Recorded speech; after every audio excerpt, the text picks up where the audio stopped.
जय हिंद दोस्तों, मैं अपने इस वीडियो में आपका स्वागत करता हूं। आज दोस्तों हम लोग एक नए टॉपिक पर बात करेंगे जो है रेखीय आवर्धन यानी लीनियर मैग्नीफिकेशन पर आज हम लोग चर्चा करते हैं। तो पहला मुद्दा ये होता है दोस्तों, हम ये समझते हैं कि हम रेखीय आवर्धन क्यों पढ़ते हैं, इसका काम क्या है बेसिकली। तो इससे पहले के वीडियो में हमने आपको ये बता रखा था कि अगर हम जब दर्पण के सम्मुख किसी वस्तु को रखते हैं तो हम ये देखते थे कि दर्पण में उस वस्तु का हूबहू आकृति उस दर्पण के अंदर बनता था।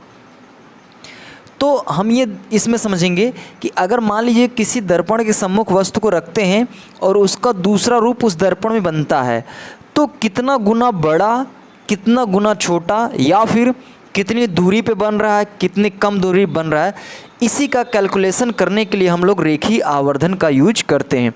तो जो मेन काम रेखीय आवर्धन का है वो इतना सा है कि ये बताएगा कि अगर कोई वस्तु किसी दर्पण के सम्मुख रखी गई है तो कितना गुना बड़ा, कितना गुना छोटा बना है, इसी के बारे में पता करने के लिए हम लोग रेखीय आवर्धन का यूज करते हैं।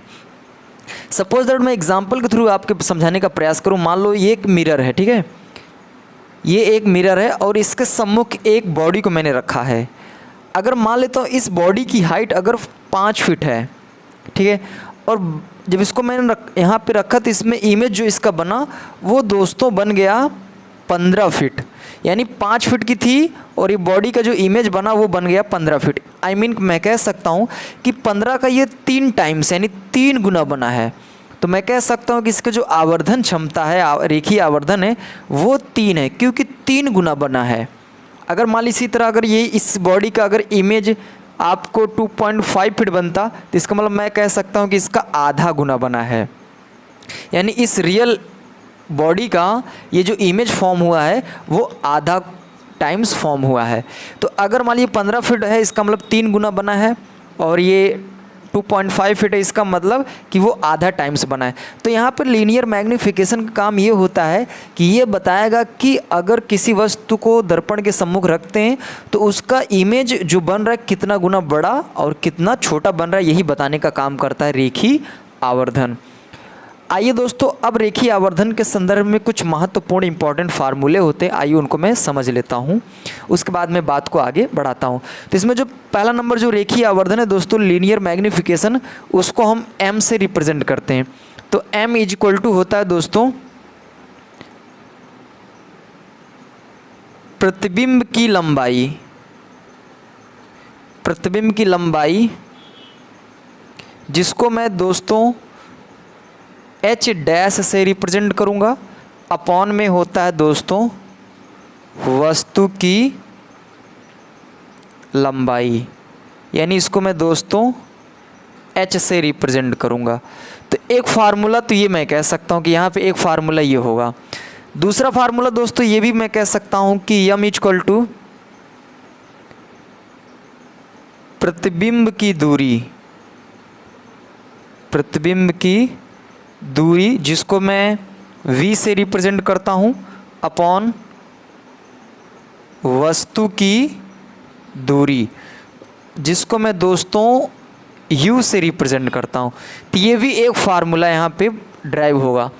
तो यहाँ पे 2 फार्मूले, यानी रेखीय आवर्धन का ये भी है और रेखीय आवर्धन का ये भी है। अगर मैं दोस्तों इन दोनों को, क्योंकि इसका लेफ्ट हैंड बराबर, तो राइट हैंड को भी मैं बराबर कर सकता हूँ। तो यहाँ से एक नया फार्मूला मैं बना सकता हूँ, h dash upon h is equal to v upon u। तो ये भी एक फार्मूला यहाँ पे दोस्तों बन सकता है, ठीक है। तो ये तो रहा रेखीय आवर्धन के संदर्भ में फार्मूले। अब मैं कुछ इंपॉर्टेंट फैक्ट पे बात कर लेता हूँ कि रेखीय आवर्धन से हम कैसे पहचानेंगे कि बड़ा है कि छोटा है। दोस्तों जब मैं कैलकुलेट करूँगा, अगर मान लीजिए कैलकुलेट करने के दौरान, यानी अगर मैंने मैग्नीफिकेशन को फाइंड आउट किया और मैग्नीफिकेशन का जो मान आया बेसिकली वो 1 ही आया, अगर उसका मान 1 आया है तो मैं कहूँगा दोस्तों, यानी जो जितनी हाइट की बॉडी है उतनी ही हाइट का इमेज, यानी मैं कह सकता हूँ कि सेम साइज में बना है। अगर 5 फीट की बॉडी है तो 5 फीट का इमेज भी बना है। अगर लीनियर मैग्नीफिकेशन मैंने फाइंड आउट किया और उसमें अगर 1 मुझे मिला तो मैं कह सकता हूँ कि जो इमेज फॉर्म हुआ है वो बॉडी के बराबर में हुआ है। इसी तरह दोस्तों अगर हम मैग्नीफिकेशन को फाइंड आउट करें और जो वैल्यू आई है वो वैल्यू दोस्तों अगर 1 से बड़ी आई है, 1 से बड़ी अगर वैल्यू आई है तो मैं कह सकता हूँ कि जो इमेज फॉर्म हुआ है दोस्तों वो बॉडी से बड़ा है, यानी बिग है वो। अगर मान लेता हूँ लीनियर मैग्नीफिकेशन 1 आए, इसका मतलब है कि अगर बॉडी 5 फीट की है तो उसका जो इमेज फॉर्म हुआ होगा 5 फीट से कुछ ज़्यादा हुआ होगा। इसी तरह दोस्तों अगर मान लीजिए मैग्नीफिकेशन को मैंने फाइंड आउट किया और उसकी वैल्यू जो है वो 1 से छोटी आ गई है, तो 1 से छोटी आने का मतलब है कि जो इमेज बना है, यानी जो प्रतिबिंब बना है दोस्तों, वो स्मॉल है। तो ये कुछ इंपॉर्टेंट फैक्ट थे जो मैंने बताने का प्रयास किया। कभी कभी ये एग्ज़ामों में आ भी जाते हैं ऑब्जेक्टिव के रूप में। ये पूछेगा कि अगर किसी वस्तु का, यानी किसी वस्तु का जो मैग्नीफिकेशन है अगर वो 1 है तो बताइए उसका जो प्रतिबिंब क्या होगा, उसी के साइज़ में होगा, छोटा बड़ा क्या होगा।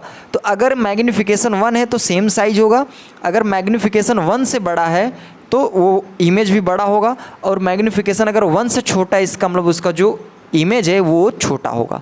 तो आपको ये ध्यान रखना है दोस्तों, अगर बराबर है तो बराबर बनेगा, बड़ा है तो बड़ा बनेगा, और छोटा है तो छोटा बनेगा। तो ये ध्यान रखना है दोस्तों। तो उम्मीद करता हूँ दोस्तों कि लीनियर मैग्नीफिकेशंस के संदर्भ में जो भी मैंने बातें की वो आपको ईजिली समझ में आ चुका होगा। अगर दोस्तों वीडियो अच्छा लगा हो तो प्लीज़ लाइक करें, शेयर करें, कमेंट करें। Thank you very much. और इसी तरह की वीडियो आप इसी चैनल में देख पाएंगे, तो इसी तरह आप वीडियो में बने रहें। और भी जो भी नए टॉपिक पे आप देखना चाहते हैं तो आप प्लेलिस्ट में जाकर आप वीडियो को देख सकते हैं। Thank you very much.